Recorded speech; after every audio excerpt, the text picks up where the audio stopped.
When you don't make an offer charging your worth, you are making that conversation about you and your fear, as opposed to giving the other person the opportunity to transform their life.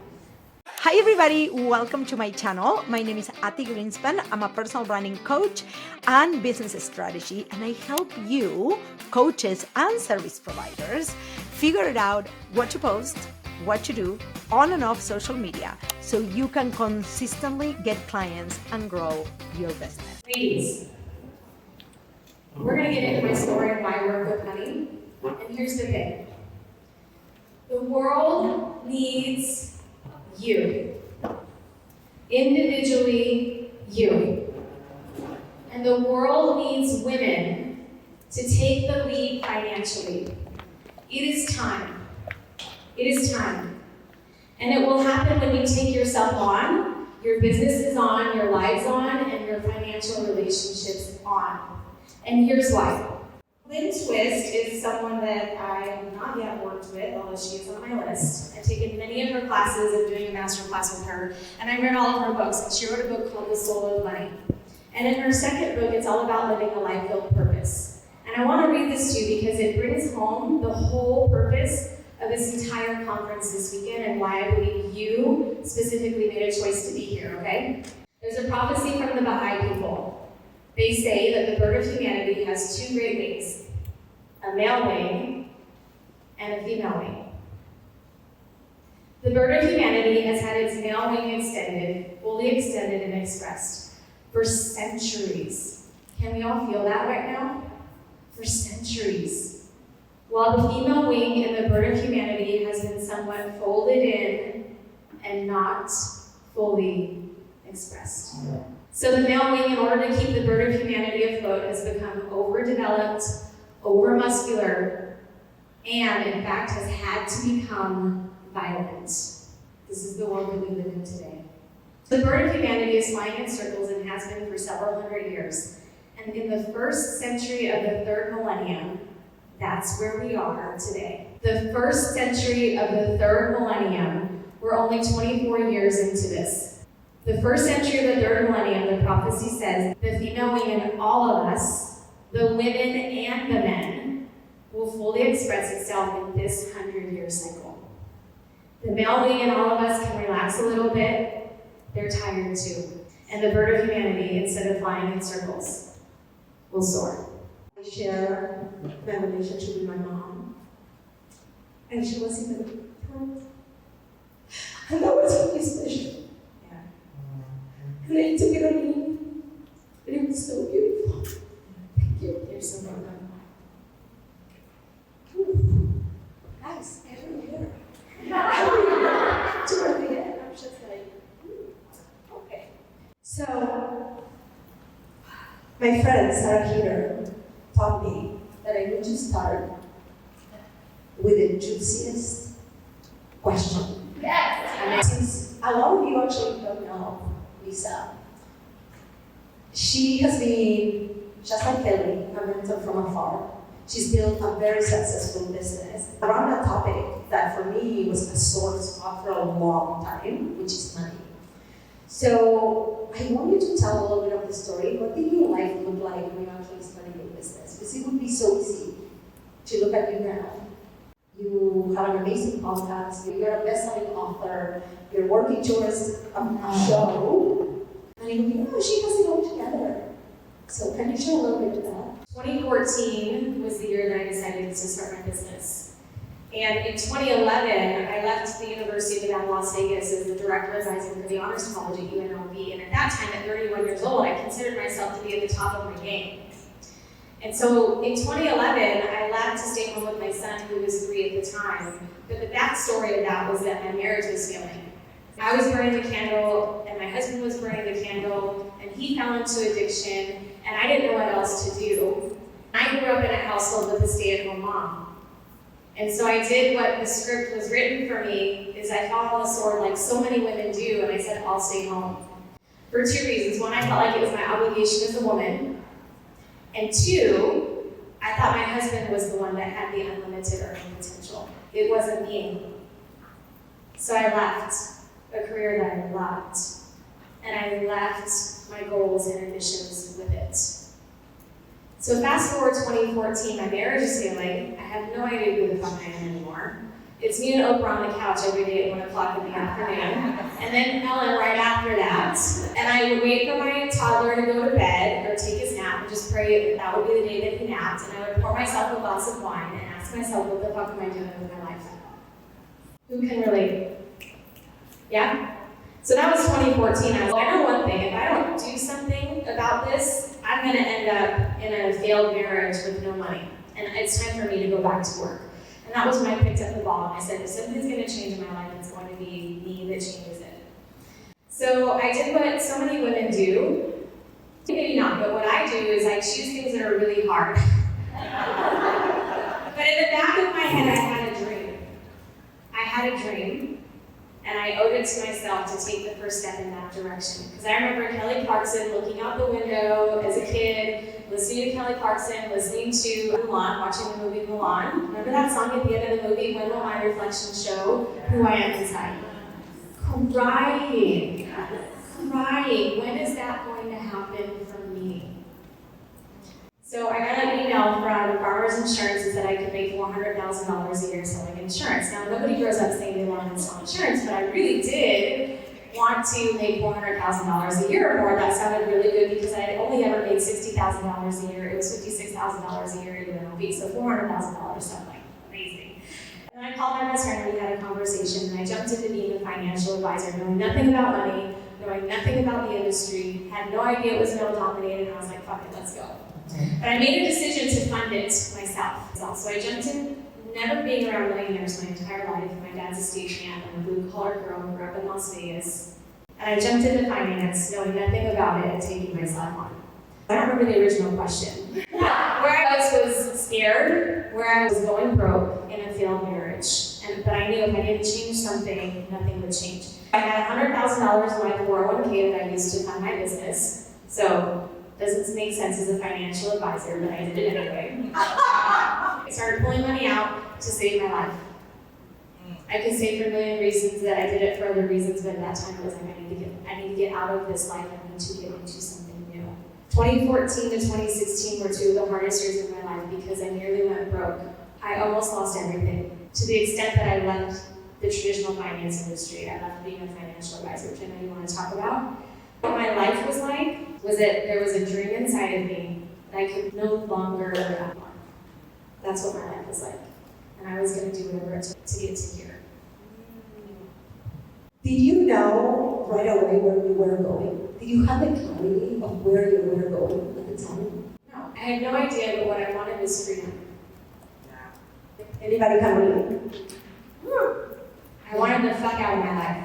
I wanted out. I wanted out of the script. I wanted out of my marriage. I wanted out of all of it, and I wanted to be me. What happened? Because you started entrepreneurship, you were almost broke, but then you decided to actually pivot and be a money coach. I was watching myself, I was watching my life, and I was watching things go downhill. I was watching myself pull money out of my 401k and all the things, and I felt pretty frantic. But then I knew, I was like, I have to do this, because if I don't do this, what's on the other side of it? You were still working at your job. No, I didn't have a job anymore. I was negative $300 a month every single month as a financial advisor because I was footing the bill for my financial advisory licenses, taking my license for my insurance, all of that. So I was like, if I don't do something literally right now, where am I going to be in 3 months? I had $20,000 left to my name, but my husband was in and out of work and out of addiction. What was I going to do? So I hired a coach. I paid her $10,000. I had $20,000 left.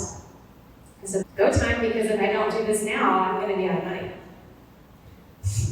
I flew out to New Jersey. I didn't know if my credit card was going to clear for the hotel room. I threw it all down. I made $10,000 in 6 weeks, and I made $100,000 in 10 months, and I've never looked back.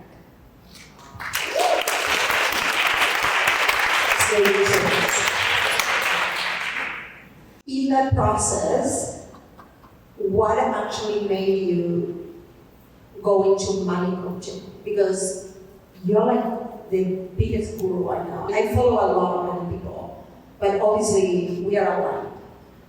What made you do that? Because money is the most complicated relationship. I didn't know money coaching was a thing in 2016, 2017. There wasn't anybody. Dave Ramsey was the only money coach, and Susie Orman was the money personality. I was obsessed with her. Yeah, and she just yelled at people. I read her post in the bathroom. I was like, oh, I'm so sorry. I'm so stupid. They never resonated with me. When I hired my coach at the time, who was a business coach and a financial advisor, she had done money coaching, and I said, that's it. I do not like being a financial advisor. I was following the breadcrumbs of failure in my life, and I was like, I'm not really any good at this anyway, and I don't really love investments. They're not that exciting to me, although I know a lot about them now. Thank you for failing my test 3 times to figure that out. I'm an advisor by trade. I was a coach and mentor. I have been my whole life. Connected the dots. I love helping people, and the people that were coming to me for help were women in their 30s who needed help with their cash flow, not their investments. And that's when everything clicked. Ooh, I love this. What are some of the things that you see most often when it comes to women and money trauma? What are the biggest ones?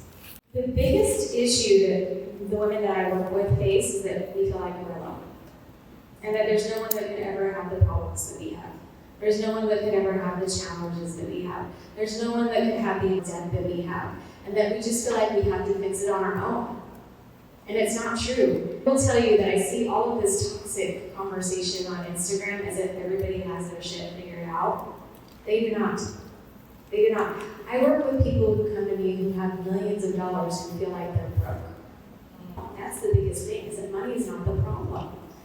I want to piggyback right on that because I mentioned earlier that we have these very aligned experience. And I'm not going to go into the experience, but I'm going to go into what we talked about that day over coffee.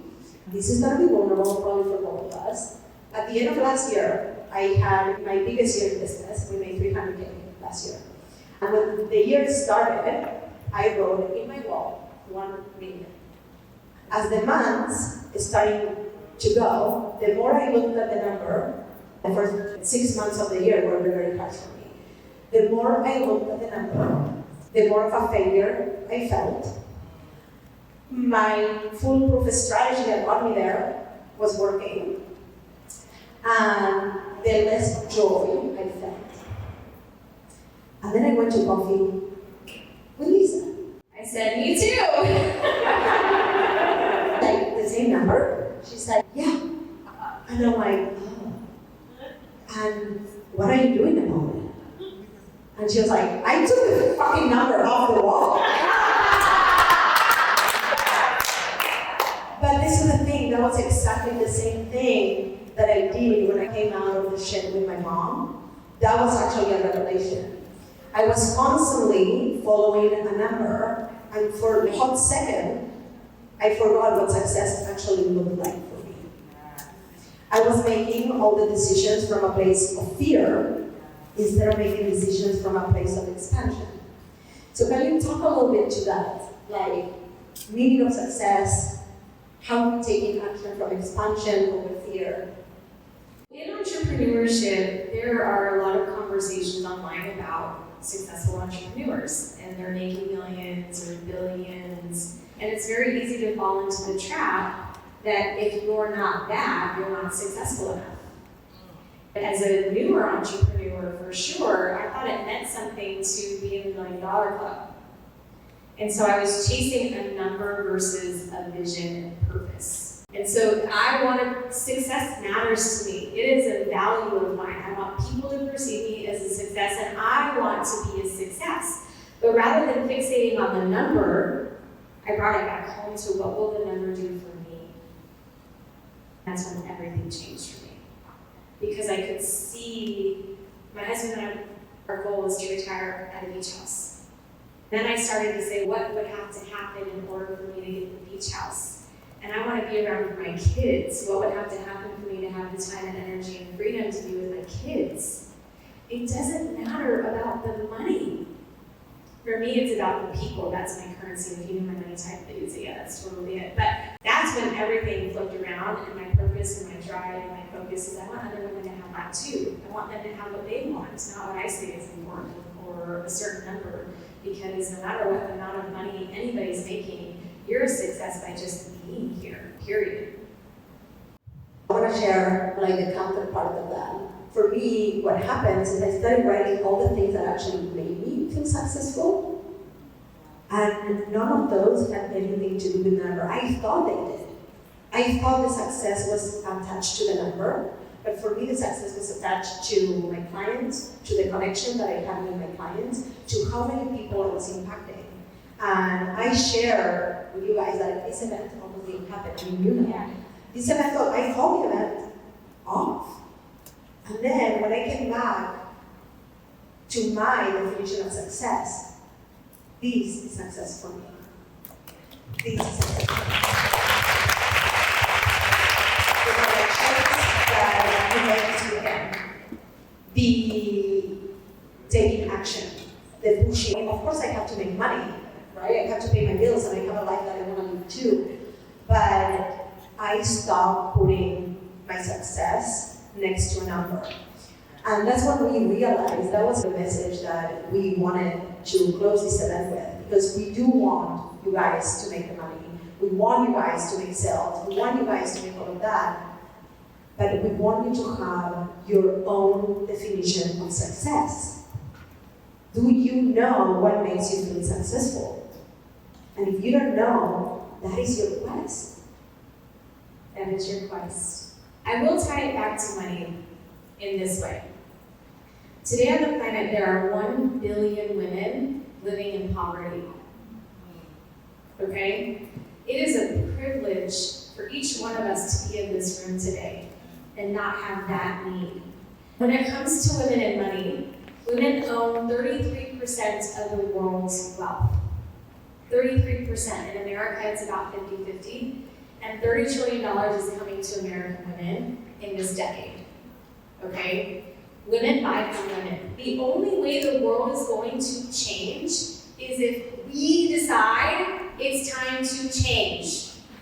And we have to. We get to own more real estate, own more businesses, own more money, own our lives, because that's when we have the vote. With our money. We vote every single day with our dollar. 85% of the world's wealth is spent by women. You have that vote already in this moment.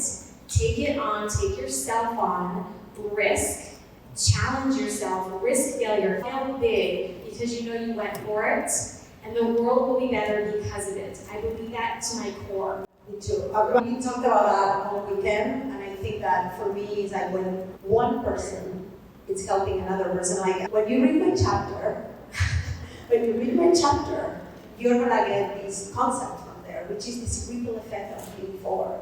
If I help one woman get one client, you're not even more than one fucking client, but like one client, that client is gonna help another person and another person. Even if you only got 3 clients, those 3 clients are gonna serve 3 clients. And those, who remembers the movie Pay Forward? I love that movie. I love that movie. That graphic is in the book, in my chapter. Because I truly believe that when I look at you, all of you, I don't know, there is 60 people in this room, 70 people, that's maybe 210 or 300 lives touched. So powerful. If you have a dream, it's the time to take action. Yes. Can I say something to that? So I had my business 2014 to 2016. And then I jumped into money coaching 2016, 2017. In this same year that I made 6 figures for the first time, I wrote and published my book, and I went through a divorce. Fast forward to growing my business, everything that I have said is going to happen to this point has damn near happened. And it all is a result of me waking up every single day saying, this matters and I matter.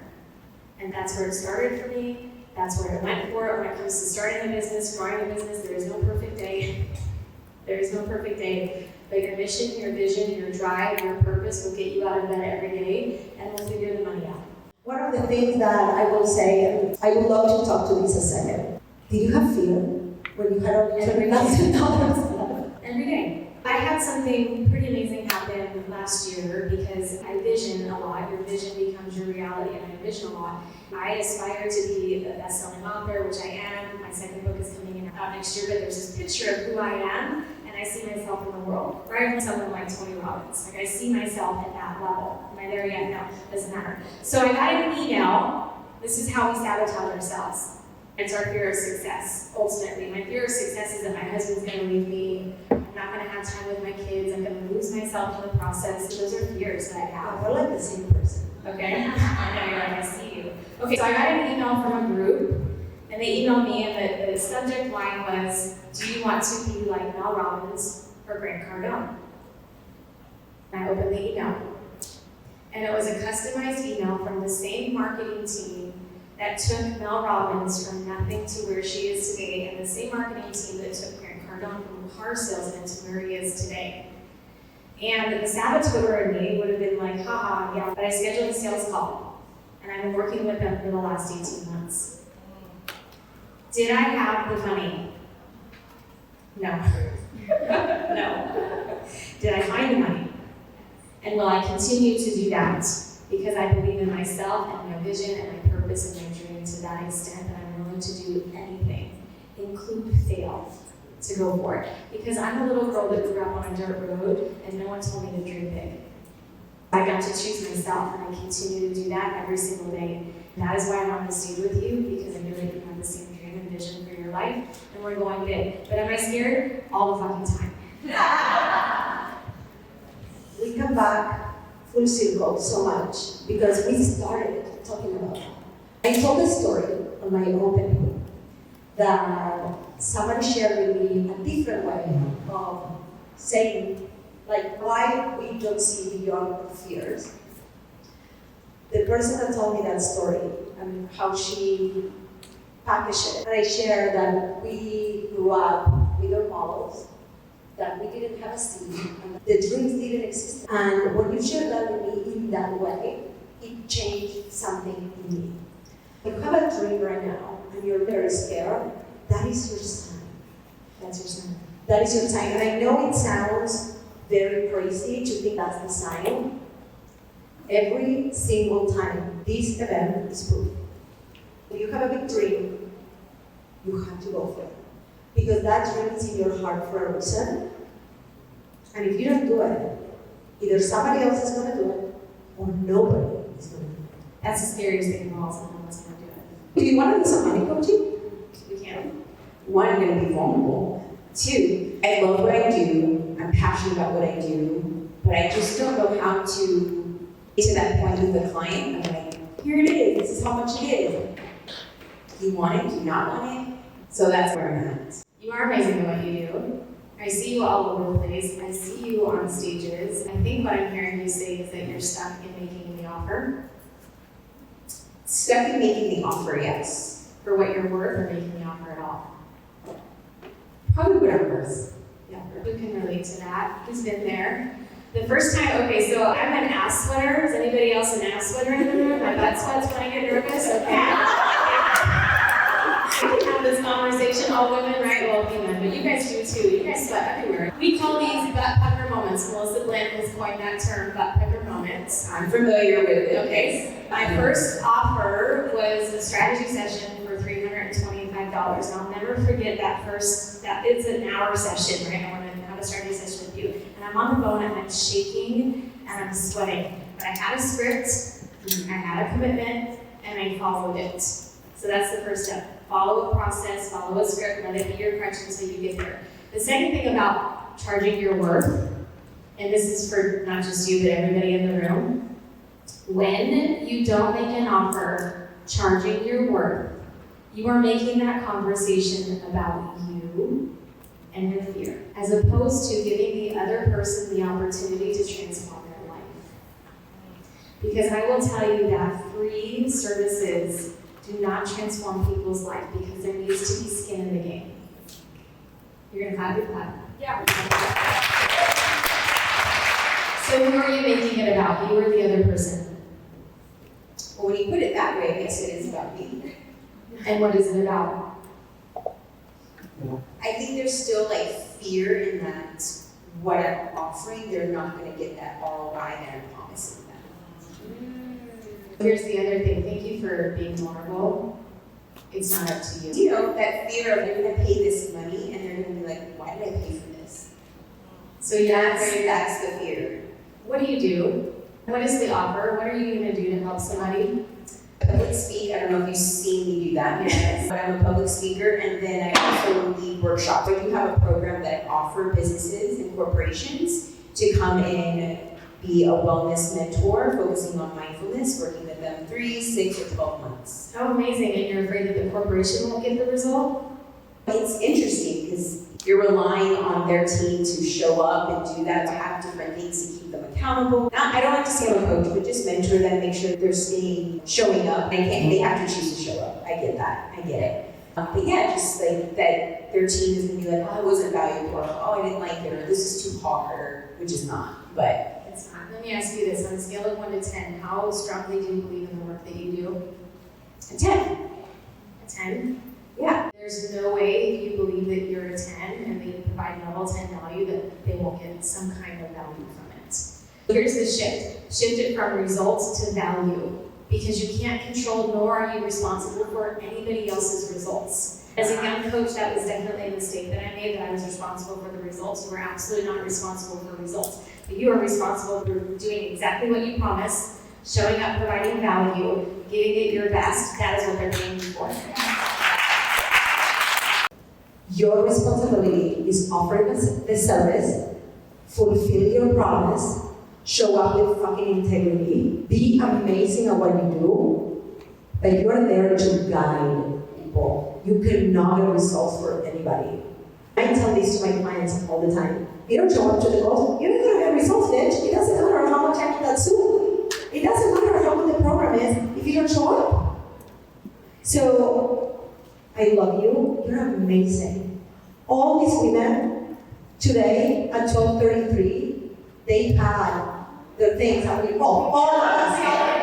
I want to ask a question because I feel like this is what I went through personally, and I feel like if it's a relevant conversation, I think it'd be great to answer that with you. For those that are in the room that don't have the success that some of us are talking about, and we always hear the success story. I think for me, what attracted me a lot in the beginning was, I don't have the money, I don't have the success, it's just me and my story and trying to help. How do you help people to get past that part of it when they're not at that level that they kind of vision themselves to be at? For me, I did 2 things. I am obsessed and have been obsessed since I stepped into the world of personal development and investing in myself and getting myself to the next level. I knew that for the women that I was working with, I was steps ahead of them. That gave me the confidence to get them to the next level. So continually, perpetually investing in myself and being in a demand for coaching. We talked about mentorship early.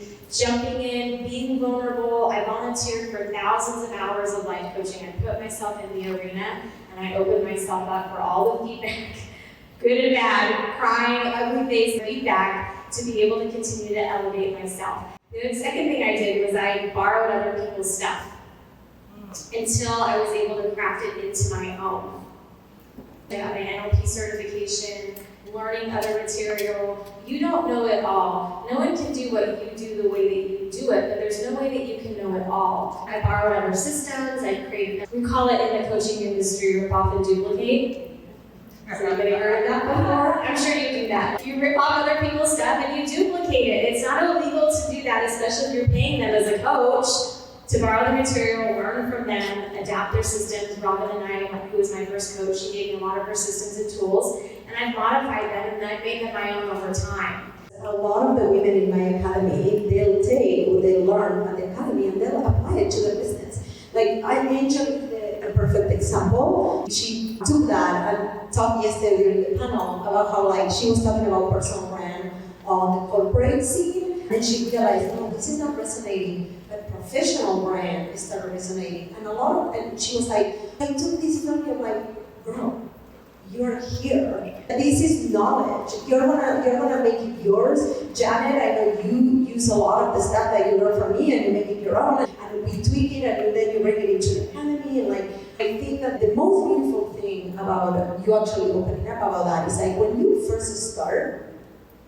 you just have an idea. You just have a fucking idea. So now you need some format until you make it yours. Guys, Be Your Brand wasn't this in 2020. Okay, I was literally, my program was what is now my free workshop.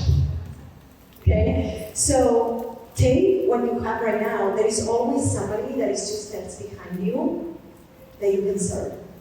So this is going to be very interesting for lots of different reasons. I've been in media most of my life. I saw every award under the sun. I worked for national, international television. So I had a career that my parents loved. My husband's an attorney, and he had the career that his parents loved.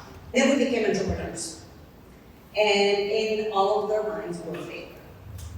You were a failure because Yes. you became an entrepreneur. Yeah, because we don't have kids. We can work all the time, but they're failing because they're entrepreneurs. Because we're always risk takers. We would like do things that nobody else did. We were creative businesses that nobody else would create. Now we basically moved out of Denver. We sold our house, we went to Denver, and we went to a place we don't know anyone. We're kind of on an island right now since the two of us, right? We're about to build this new business. We have very strong sort of ideas on what we want to do. I was talking to him today. I think the 2 things that are going to come out of this is, one, how do you work with your husband in the money piece of it? Because he's the potential to make all the money in the world because he's a guy. 2, I don't have any kids, so what does it matter? Legacy, what? I don't have children, so whatever, right? And so that's how my brain was going for a long time. And the third part of it, I think everybody can relate to this. We came from very poor families. 15 generations. My mom had no shoes when she was born. Living in a very small town in Bolivia. And his dad, the same thing. He lost his dad at age 15 and basically grew up almost homeless. We can't get out of our heads about the money piece. We want to make $1 million and know we can, and $1 million, when you guys talked about it, that's why I'm a little nervous about asking. How do we get it out of our heads and step into becoming the CEOs that we know we can be, and he can change his world and I can change mine? I see the emotion. I acknowledge you on your journey. Thank you for that. Let me give you some neuroscience because this will really be helpful. This is exactly the work that I'm doing with my clients today. 0 to 7 are the most formative years of your mindset. So growing up broke, I'm going to speak specifically to you. Growing up broke, you didn't know any difference. And you made some decisions at a very young age that from the world that imprinted into you, that became your internal dialogue. This happens for all of us, okay? There is a clear distinction between the world that you were born into and the woman that you are born to be. 0 to 7 imprinted on you, and it was tough. You came here to this life to learn what it is that you had to learn. But you and your husband both have to give up that conversation for the rest of your lives because you are not broke anymore. And the woman that you're born to be is here for a reason, is here for a legacy. And for all of us in this generation of women, we are here to bust through the doors of all the bullshit that women have had to endure for centuries. It is your job for little girls today to tell your story and to get on your way. And that broke little girl, you get to heal her, and that is for each one of you. That little girl needs to know that she's going to be okay. And that's the healing work that I do with my clients, because when she hears that she's okay, permission to fly. Literally, that was me. And that's you. And I acknowledge you. I don't know if you see, she got the blinking. So, not knowing your story, you literally took a leap today to join the academy. You're in the right place. We're going to fly together. So, I can't wait.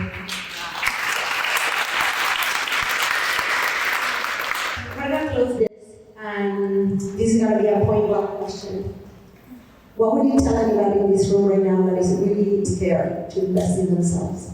You can invest in yourself, or you can wonder for the rest of your life about the woman that you were born to be. There are only 2 choices. You invest in yourself in time by being here. You invest in yourself by the people you surround yourself with. and you invest with money, don't just make them more money.